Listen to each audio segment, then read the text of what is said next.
Hi guys, so welcome to Besant Technologies Vedachiri Hetavis Placement Success Story. Today placement success story நான் பார்க்க போகிறது sister Shweta. So உங்களோட type கம்பெனியில் software developer offer வாங்கியிருக்காங்க 4 லட்ச ரூபா பேக்கேஜுக்கு. ஸோ உங்ககிட்ட அவங்க இன்டர்வியூ எக்ஸ்பீரியன்ஸ் பற்றி கேட்டு தருங்க. So congratulations. Thank you sir.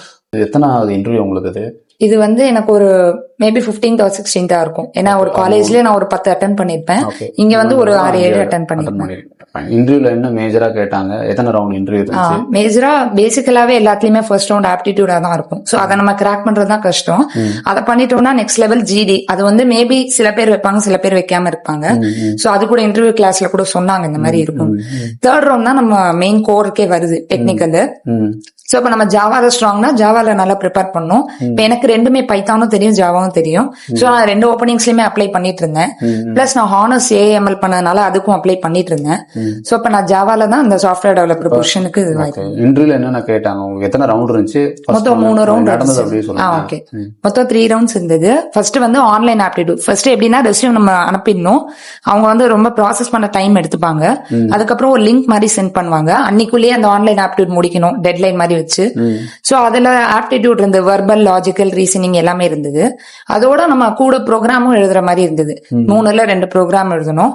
So அதை முடிச்சோடனே ஒரு 1 வீக் கழிச்சு யாரெல்லாம் ஷார்ட் லிஸ்ட் ஆயிருக்காங்களோ நேர கூப்பிடுவாங்க. நேர வேர்ல்ட் ட்ரேட் சென்டர் பெருங்குடியில கேட்டர்பில்லர் ஆபீஸ்க்கு போகணும். அங்க வந்து நிறைய பேர் இருந்தாங்க, 45 மெம்பர்ஸ் கிட்டக்க இருந்திருப்பாங்க. செகண்ட் ரவுண்ட் வந்து ஜிடி இருந்தது. ஜிடிலயும் கொஞ்சம் டாபிக் வந்துட்டு இந்த மாதிரி இருந்துச்சு, லைக் சோசியல் மீடியா வந்து யூசேஜா இல்ல எதுவா அந்த மாதிரி. ஆமா, 2 பக்கமும் பேசலாம். பட் நான் வந்து ட்ரெடிஷனல் சைட் பேசுறேன். சோ அப்பெல்லாம் நம்ம டைம்ல கையில எதுவுமே கிடையாது. அப்ப ஒரே இடத்துலதான் எல்லாரும் கும்பலா பேசுவாங்க, இது பண்ணுவாங்க. சோ இன்னும் கூட நிறைய பேர் ஹெசிடேட் பண்றாங்க இந்த சைபர் கிரைம் எல்லாம் இருக்கிறதுனால. அதெல்லாம் சொன்னேன். சோ அதுல நான் கொஞ்சம் நல்லா பெர்ஃபார்ம் பண்ணதுனால நெக்ஸ்ட் ரவுண்டுக்கு செலக்ட் ஆனேன். நெக்ஸ்ட் ரவுண்டுக்கு வந்து ஒரு 21 மெம்பர்ஸ் இருந்திருப்பாங்க. தேர்ட் ரவுண்ட் டெக்னிக்கல் இருந்தது. என்னோட கோர் வந்து ஜாவான்றதுனால இங்கேயும் நான் கோர்ஸ் ஜாவா ஃபுல் ஸ்டாக் பண்ணதுனால ஜாவால நிறைய கொஸ்டின்ஸ் கேட்டாங்க. பேசிக்கலா நம்ம ஊப்ஸ் கான்செப்டா இருக்கட்டும், இல்ல மெயினா என்னன்னா பேசிக் கோர்ல இருந்து அட்வான்ஸ் வரைக்குமே கேட்டாங்க. ஸ்ப்ரிங் பூட் ரொம்ப டீப்பா கேட்கல. சோ நான் பண்ண ப்ராஜெக்ட் எக்ஸ்பிளைன் பண்ணேன். செல்ஃப் இன்ட்ரோடக்ஷன் கேட்டாங்க. அதுக்கப்புறம் ஒரு ரியல் டைம் கொஸ்டின் மாதிரி ஒண்ணு கேட்டாங்க, சினாரியோ பேஸ்டு. அவ்வளவுதான். அதுக்கப்புறம் 1 வீக் கழிச்சு இப்ப ரிசல்ட்ஸ் மண்டே வந்து ஜாயினிங் சொல்லிருக்கேன். Monday joining 8th. So all the best, சக்சஸ்ஃபுல்லா உள்ள என்ட்ரி கொடுங்க. தேங்க்யூ. உள்ள போனதுக்கு அப்புறம் ஏதாவது ஸ்ட்ரகிள், ஏதாவது சப்போர்ட் தேவைப்படுது கண்டிப்பா சார், கண்டிப்பா. தேங்க்யூ.